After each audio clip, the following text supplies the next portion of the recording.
Logan, if you're watching, which I hope you are, I'm really sorry I didn't get to say goodbye to you yesterday. I was told you're out sick, but I was really sad and missed seeing you at work for my last day. So if you're watching, please write me a comment below, and I wish you all the best.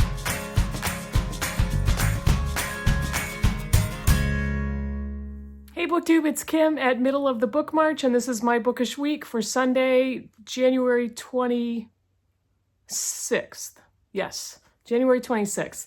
I start my new job Monday the 27th, so a little anxious about that. Finished out my last new job. I had been there about 11 months, and just it was one of those times to move on, and we'll see what happens now. We'll see what happens now.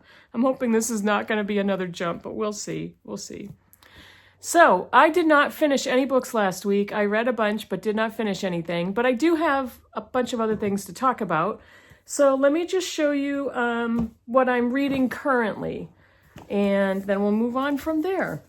I just started A Crack in the Wall by Claudia Pineiro. This is translated from Spanish by Mariandrea, France, and this is part of the Pineiro Project. And this is, I think, one of the few books that none of us have read yet, one of her earlier novels, and we're just getting started on this week. This is about Pablo Simo, and he is an architect. He's at a dead end in his job, reduced to designing soulless office buildings. His marriage is kind of on the rocks. He's been attracted to his secretary, yada, yada, yada. And so this is a crime novel from Pineiro, who's a very well-known Argentinian crime novelist. So that's what we're reading for the Pineiro Project. For my In Real Life book group, we are reading The Frozen River by Ariel Lahan. I'm not sure how to pronounce her name properly. And just got started on this. This is based on the true story of the midwife Martha Ballard, and a novel set in the frozen state of Maine. So just getting started on that one. I am buddy reading The Night Ship by Jess Kidd with Britta and Doris, Britta Bowler and Doris from Aldi Books. And this one, I'm probably 2/3 of the way through this one. This is a dual timeline story from 1629 and 1989, I believe. And 1629 and 1989. So it's been a good read so far, and we'll be finished with that one shortly as well. And Joe Smith and I continue to read Fire in the City, Savonarola, and the Struggle for the Soul of Renaissance Florence by Laurel Martins. This is a kind of a extended buddy read. We're reading this slowly so we can absorb all of this Florence history. And we are preparing ourselves for a reread of George Eliot's Romola this year. So still talking to Joe about that book. All right, so what do I have to talk to you about? I have a book giveaway, which I'll get to that one in a minute.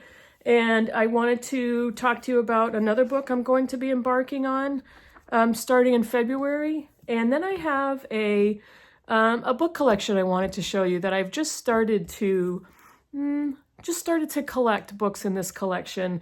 And this is from something I used to collect many, many, many years ago. And they just started to speak to me again, and I found something online, and it just kind of piqued my urge to continue to collect because I think they're beautiful objects.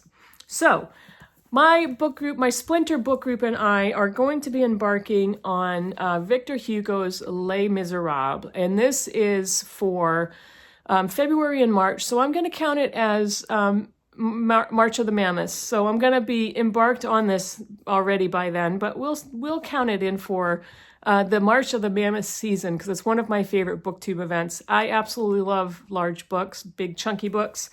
And now, this one, there's a lot of different translators for old classics. You know, this is a French classic, and this particular edition is translated by Norman Denny, translated with an introduction by Norman Denny.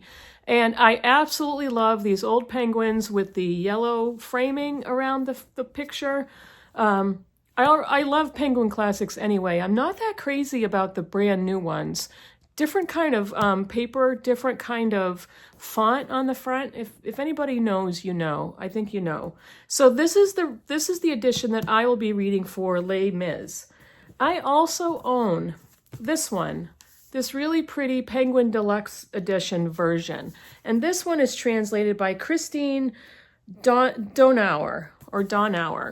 And it is this really pretty one. It has the French flaps and it has the deckled edges. As beautiful as an object as this is my giveaway. I will happily ship this to anybody in the continental US who would like this book. I will ship this to you for free. The reason I'm giving this beautiful book away is because it is physically extremely heavy. And this would be impossible for me to read unless I was sitting at a table or sitting with the book propped up by something else besides me. And I would love to keep it, but I no longer feel it's necessary, with the exception of George Eliot books, to keep multiple editions of the same book. I'm sure I have, besides George Eliot, I'm sure there are exceptions, but even with George Eliot's novels, I have given away quite a few duplicates. I think Middlemarch, I still have 3 versions of that one. But this is an absolutely beautiful book. It's unread. I bought it brand new. So if you would like it, you are welcome to have it. The first person that comments below that you would like this book, I will send it to you. And once you comment, we will work out your address and everything if I don't already have it. So yeah, it's very tempting to hold on to it because it is so beautiful, but I'm not kidding. I would love to weigh this book. You know what? I'm going to go see if I can weigh it on my scale, and I'll tell you how much it weighs. All right. So I weighed this on my bathroom scale. This book weighs 4 pounds. Now, I don't know if you've ever done free weights and lifted a 5-pound dumbbell. This is only a pound less than that. I could probably get a pretty good arm workout doing this, but it's really heavy. You're welcome to it. Let me know in the comments below. The first commenter who requests it will get it, and we'll work out the shipping details. So this one, I don't even think this weighs a pound. This is super light. Anyway, let me show you this book collection that I wanted to show you. And so far I have 7 books in this little mini collection. The interesting thing is these are all books I've already read. And there's a reason why I started this collection. A while ago, one of my favorite books, one of the most beautiful books I've ever read, is Now in November by Josephine Johnson. She won the Pulitzer Prize. I believe she was the youngest at the time. I think she was 24. She was in her 20s when she won the Pulitzer Prize for this, her first novel. And it's such a beautiful book, Now in November.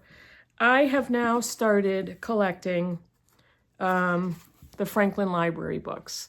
And I used to buy these when I was decades ago. I started collecting these decades ago. And over the years, they just disappeared, or I donated them, or whatever it was. But I bought this one a few years back, and I just thought it was so pretty. And it kind of, I don't know, it kind of got my interest up in continuing to collect the Franklin Mint books and Franklin Library books. And what they basically are is they are leather-bound versions of a lot of classic or well-read, well-known books. They have the gold edges on the paper. And this is like a satin end papers. I don't know if you can see that. I don't know if all of them have this. Not all of them have this, but this one does. It's like this orange satin. It's just beautiful. The edging is gold foil on the outside, and they are illustrated. I don't know if every one of them are, but this one sure is. And the illustrations are gorgeous. So this is a book that, it also has the ribbon bookmarks. I'm not going to pull it out, but that one is like a really pretty orange color. And there's another illustration. But these are collectible volumes, and I've started my Franklin Library collection all over again. And what I did was I started looking for books that I've loved, that I've already read and loved and would love to have in these really pretty editions. So now in November is my first one. This one is, you guessed it, a George Eliot novel. And this is The Mill on the Floss, and is this beautiful green. And it's got like, I don't know, bumpy. It's bumpy there. And of course it has the gold edges with the green ribbon bookmark. This one does not have the, what did I call it? The satin end papers, but it does have this really pretty designed end paper. And this is the Franklin Library. This one is copyright 1981. Now, from what I understand, the Franklin Library books, depending on the year that they were printed, oh gosh, this is so pretty. I got to show you this. This is, there's illustrations for Mill on the Floss. Depending on when the edition was printed, I believe they are either bound in all leather or part leather, part imitation leather. I don't know how that works, and I don't know if this one says how it is bound. No, I don't think so. Look at this. This is the very first illustration. Isn't that pretty? But I don't think I can find out how this one... No, I can't. It doesn't say. But it's just so beautiful, so pretty of a volume. So that's the second one. These are not in any order, by the way. This one looks like it's almost brand new. And that's another thing is... Many of these books look to be brand new because I don't know if a lot of people will read these versions or if these are versions that they just want to put on their shelves as a visual collection of beautiful books. This one is Madame Bovary by Gustave Flaubert. This is a really pretty brown, and usually all of the designs on the outside of these naked hardbacks are different. There's the spine, and this one, I don't know where the ribbon bookmark is. Can't find it. But I did want to show you the illustration. There's the end papers. The illustration from Madame Bovary. The first one. Oh, this is the title page. A Story of Provincial Life, and that's actually a subtitle of Middlemarch. Translated by Francis Stiegmuller. And there's the first illustration. Just so beautiful. Madame Bovary is another one of my favorite classics. So I was happy to find that one. This one is many of our favorites. This is Pride and Prejudice by Jane Austen in this gorgeous red with the gold foil. There's the spine. Just so beautiful. They all have the gold sprayed edges. Let me see what this one, if I can find the first illustration. Really pretty title page. And... I don't know. There's no initial picture, but look what I found. This is an illustration of Mr. Darcy. Tell me that does not look like Colin Firth. But yeah, Pride and Prejudice in this gorgeous red version. Next one is, oh, yes, Jane Eyre by Charlotte Bronte. Look at this black with the gold foil, and I love the bumpy spine. Really gorgeous black and gold foil. Gray end papers, just such a beautiful object. And what I love, the other thing I love about these books is the font is like a really great reading size. Oh, there's a picture. There's a good one. I love the black though, the black and the gold. It's just awesome. This one is, this is one of my all-time favorite classics. This is probably the book I've read the most in my lifetime. Wuthering Heights by Emily Bronte.